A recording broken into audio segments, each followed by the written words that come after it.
All right, what's going on, you guys? Nick here with Nick Strength and Power. I've got a couple of interesting stories for you guys today. The first story that I've got for you guys today, William Bonac posting an update today that really served three purposes. Not only was it a physique update, but also an explanation for why he missed the Arnold Classic and confirmation that he is here in the United States, in Orlando, Florida, and will be on stage at the Olympia. So he says in the caption, "We finally made it to the USA for the Mr. Olympia 2021. I want to take this opportunity to apologize to all of you and that I am competing at the Mr. Olympia." So he says he actually arrived on Friday evening to have the whole weekend to adjust to the different time zones. He says there was a misunderstanding with his ESTA, maybe he means ETA. "Due to the denial of the waiver proclamation to get me on time for the Arnold Classic, my ESTA got invalid because of this and was not returnable, so my only option was to get a visa in time, which we did." And by the way, he also goes on to say that he did get his visa, which is a 10-year visa, and he won't have to worry for the next 10 years about getting to the States to compete because he's got it. He also thanks his sponsors and fans and everybody for understanding why he was out of the Arnold Classic. Now, let's get to the third part of this update, which was the actual physique update itself. Now, I'm assuming this was before he left because this looks like it was an oxygen gym. We know that he was working with the Camel crew for this prep, and that's a very recognizable gym. But look, Bonac looks really good here, and the fact of the matter is Bonac was the returning, defending Arnold Classic champion. The question that we have not yet gotten the answer to is, can Nick Walker go through William Bonac? Because we didn't get to see it at the Arnold, so it's still kind of a what if. What if Bonac was there? Would Nick still have won? And that's the question that we're actually going to get answered at the Olympia. And I said in my previous videos about Nick and Bonac, very comparable physiques from the standpoint of they're shorter guys with a ton of muscle packed onto their frames. But the thing that Bonac, I think, has over Nick is detail. He brings a crazy fine level of detail with his physique. And if you look at this video, this is a video I like to show of Bonac. This is the 2018 Arnold Classic winning version of Bonac's physique. Also, take note, his posing here is phenomenal. But this was what I believe one of the best versions we had seen of William Bonac. Crazy condition, crazy amount of detail. Like I said, for a shorter guy, ton of muscle packed onto that frame. I don't think you could add a pound of muscle anywhere on that frame. Just completely maxed out. But beautiful conditioning, beautiful posing, detail, all of that. So the question is, where will he place at this year's Olympia? And I actually answered that question in my Olympia prediction video a couple days ago. If you guys have not seen it, check it out. But comment below where you guys have William Bonac placing in this year's Olympia lineup. Now, next up in the news, it's peak week for Terrence Ruffin, and he gives us a peek into that peak week. Terrence is a guy, obviously a ton of momentum going into the Classic Olympia this year. Classic physique, Arnold Classic champion 2021, runner-up at last year's Olympia. Really no sign of slowing down going into this year's Olympia. As far as pushing Chris Bumstead for the title win, I think he looks really good in this update. Obviously, it's a little bit silly considering the fact he just competed at the Arnold. He's probably not going to look bad. He's probably still pretty tight. But look, seeing how good Terrence looked at the Arnold Classic makes me really excited to see the battle that I know him and Chris are going to have on the Olympia stage this year. I still believe they're going to be 1 and 2. I think Terrence is a firm second place this year. I've got Chris winning the show still. You guys know that. You guys may have seen my classic physique predictions that I posted last night. But make no mistake, Terrence is the real deal, and I think Terrence proved at this Arnold Classic with this victory never to count Terrence out. Now, next up in the news, we got to talk about an insane classic physique, Robert Timms, a.k.a. Mr. Classic Physique on Instagram, a.k.a. the guy that took away Logan Franklin's opportunity to get to the Olympia. This is the guy that dominated the Texas Pro, winning his Olympia qualification, and like I said, in the process, taking that qualification away from Logan Franklin and Steve Lorius, two really high-echelon classic physique competitors. He posted this physique update, this video here, really just the most muscular in the mirror, and a lot of people talking about this guy, and as they should be. Now, if you guys watch my classic physique Olympia prediction video, I didn't have Robert in my top 6. I'm not saying that I don't think it could happen, because I do think it could, but the reason why I didn't put him in my top 6, certainly not because of conditioning, certainly not because of his upper body, because his conditioning was phenomenal, his upper body was phenomenal, and that was proved in Texas. I think the lower body is going to be an issue in an Olympia caliber lineup. I think, yeah, he's a phenomenal classic physique guy. Freaky upper body, freaky conditioning, great detail, great shape, great structure. Good enough to win a show like Texas. But when you're talking about the Olympia lineup, and I'll show you guys this picture of Robert Timms, even though it's at an angle that's very flattering to his lower body, I really think that the lower body is going to be something on the Olympia level that's much more harder to compete with.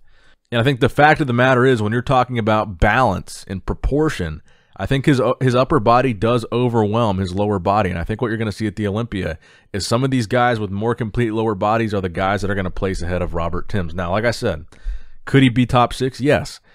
In all likelihood, I think no. Top 10, however, I do think he'll be top 10. But we will find out this weekend. And feel free to let me know your predictions for Robert Timms in the comment section down below. And speaking of classic, let's keep it classic. Here's a 5-day out physique update from Peter Molnar, who just competed in the Arnold Classic. He looked phenomenal. He placed 8th at the Arnold Classic in Classic Physique. And I think he has a very similar problem to Robert Timms. I think the upper body really overwhelms the lower body. And lately, the standard in Classic Physique is you got to have good legs. Chris Bumstead is a perfect example. Great legs, great quads. You really need to bring that balance with the lower body. I know some people make the argument that if you look back at the 70s and 80s, those classic old school guys didn't necessarily have the biggest legs, but that they want bigger legs. They don't want giant legs. They don't want big Rami quads. But in classic physique, you got to have really good, you got to have legs that match your upper body at least. And I saw people making this argument that Peter Molnar was robbed at the Arnold Classic. I don't think that was the case. I think it's pretty clear that it was the lower body that let him down. But I think he's just another candidate to be talking about for a potential top 10 guy. I do think he's got potential to be top 10 at the Olympia.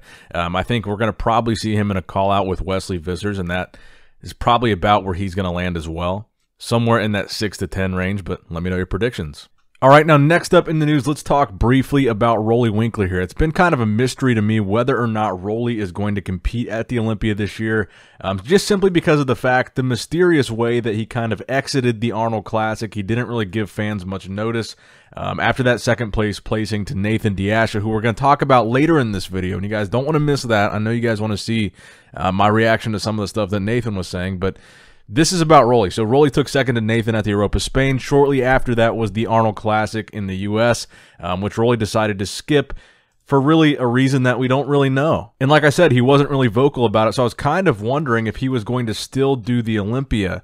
Well, it appears that he is, because he recently reposted a fan. And the fan, so he reposted this on his story, and the fan says, "All the best to the Beast this week, leading into the Mr. Olympia." And then he tags Roelly Winkler. So if Roelly weren't competing, I don't think he would repost a post of a fan wishing him luck at the Olympia. So I think this means he's doing the show. Otherwise, he wouldn't repost it. Look, I'm a huge fan of Roelly. I want to see Roelly do well. I've been a huge fan of Roelly for 10 years. He's one of the guys that when I first got into being a fan of bodybuilding, he was one of the first guys that was all over the magazines. He was in the documentaries. He was on YouTube. He has these crazy arms. I want to see him do well, and I hope we do see him on the Olympia stage, and I hope he places well. Shout out to Roelly, man. We love Roelly on this channel.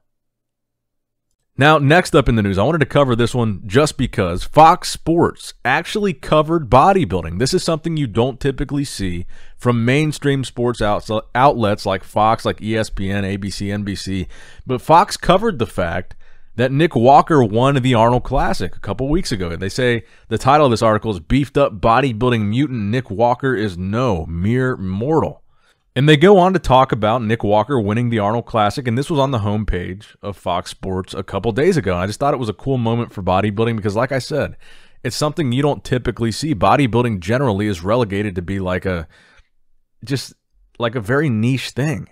And it doesn't get a lot of mainstream attention, so it's cool that this one did. So shout out to Nick Walker, man. Thumbs up for doing major, major things in the IFBB for such a young guy. I mean, he's making waves. And Fox Sports, it's a big deal.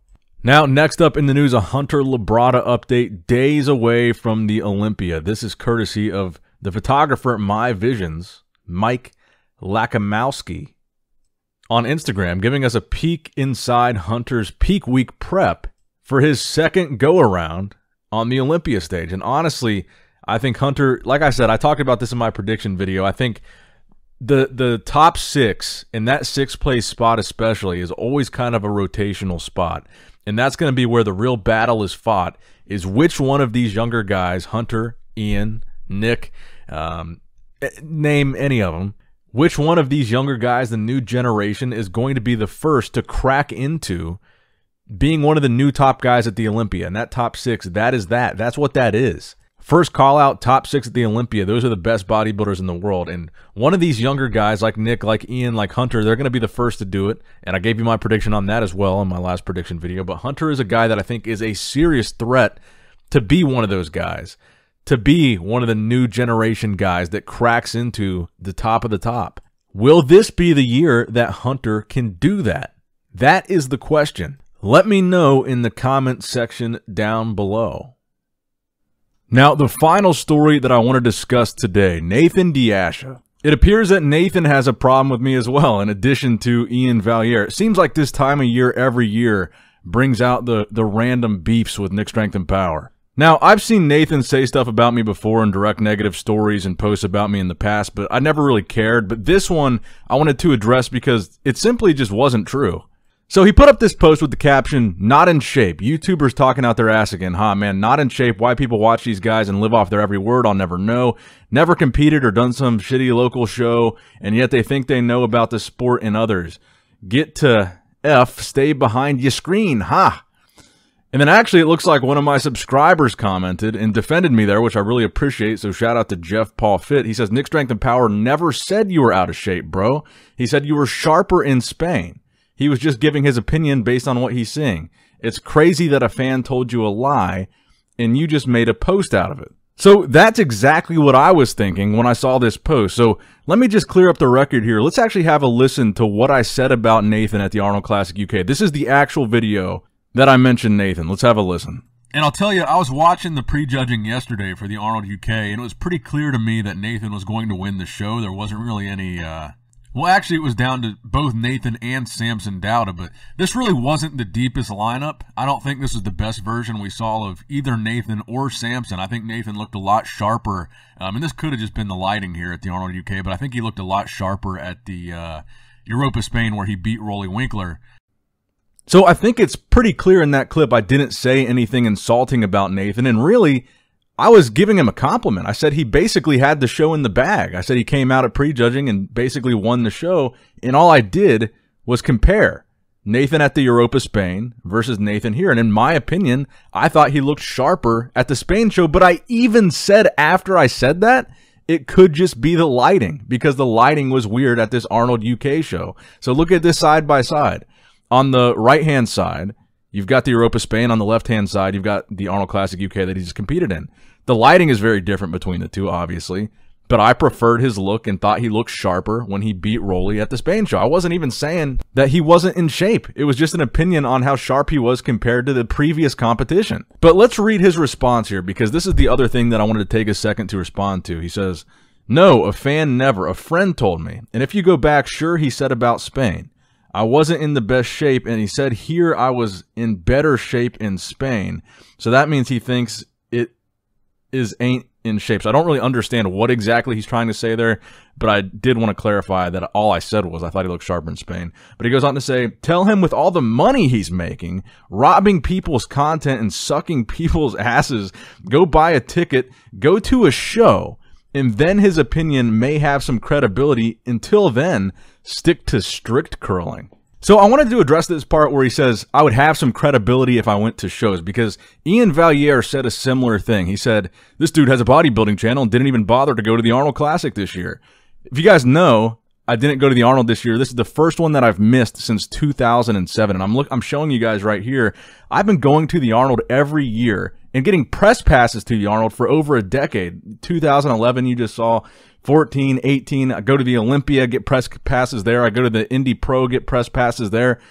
I don't know where this conversation that I don't go to shows is coming from. I missed this year's Arnold Classic for the first time in over a decade because my best friend was getting married and I was in the wedding. So sorry, but I don't choose bodybuilding over my best friend. It's not that important to me. I'm more concerned with my friend getting married. So first one I missed in over 10 years. So I wanted to clarify that since I've seen now Ian say that, and now I've also seen Nathan say that. So I don't know where this conversation comes from that I just sit in my house and I've never been to a show. I've been covering bodybuilding for over a decade. I've been going to everything. I've had a booth at the Olympia. I've had a booth at the Arnold. I've done the commentary for the Arnold Classic. I've done backstage passes to both, VIP passes to both, press passes, media passes to both. I've done it all. But I guess it's easier to kind of just discredit me and write me off and say I've never been to anything, even though I have, even though it's a total lie. So I wanted to clear that up because Nathan did say in his comment, maybe if I actually bought a ticket and went to a show, I'd have some credibility. Well, I've been doing that for a decade, so I guess I've got some credibility. But Nathan, if you were offended by anything that I said, which it seems like you were, because it really seems like you don't like me all that much, I don't feel that I've ever disrespected you or said anything negative about you. I've really just only given my opinion. So if you took offense to anything, I still apologize. However, I did want to clear up that I did not say that you weren't in shape at the Arnold Classic. That is not true. And I also wanted to clear up, I do go to shows. Arnold Schwarzenegger himself didn't even go to the Arnold Classic UK. Sorry, I didn't go either. But look, I know that was a little bit of a long-winded rant, so I apologize.